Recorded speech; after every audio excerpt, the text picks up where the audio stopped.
যত বেশি এজিং থাকবে, অ্যান্টি এজিং থাকবে, তো সেক্ষেত্রে আমরা কি করব, ফ্রিকোয়েন্সিটা বাড়াবো। নর্মাল যদি হয় তো আমরা এই 7 to 9 এর মধ্যে রাখবো, ঠিক আছে। এবার চলে যাই ব্লু। ব্লু কি করে? ব্লু কালার কখন কখন ইউজ হয়? জানি না। কে কে নেল করে? এক্সটেনশন নেল কে কে করে? আমি হাফ শিখেছি পুরো করে। ইউভি ল্যাম্পে কি আছে? ব্লু। ইউভি রে ব্লু কখন ইউজ হয়? যখন স্কিনে সেনসিটিভিটি থাকে, যখন পিম্পল থাকে, র্যাশ থাকে, প্রচুর পরিমাণে সেনসিটিভিটি থাকে, তখন আমরা ব্লু ইউজ করব।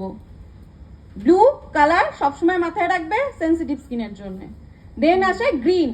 গ্রিন কি? গ্রিনটা কি হয়? সবসময় soothing colour. Green colour soothing colour তো বলে না, গ্রিন গ্রাস বলতে সবুজ ঘাস, গাছপালার দিকে তাকাও বলে না, ডক্টর বলে, প্রেসক্রাইব করে।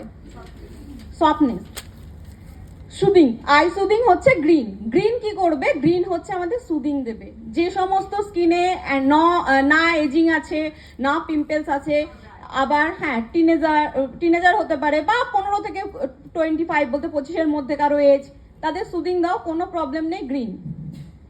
সেম একইভাবে ভিটামিন সি টোনার ইউজ করো। খুব সেন্সিটিভিটি থাকলে সেখানে ভিটামিন সি ইউজ করবে না, শুধু টোনার ইউজ করো।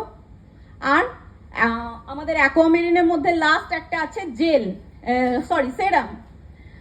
এর মধ্যে একটা সেরাম আছে যেটা হচ্ছে অনেকটা পরিমাণে থাকে, একটা টিউব ভরা থাকে। আমাদের ফেশিয়াল কিট শেষ হয়ে গেলেও ওটা শেষ হয় না। আমরা একমাত্র অ্যাকনে প্রো বা অত্যাধিক সেন্সিটিভ স্কিন যদি হয়, তখন আমরা এই সেরামটা, সিট মাস্ককে ইউজ করতে পারবো। বোঝা গেছে? আর কোনো কোয়েশ্চেন?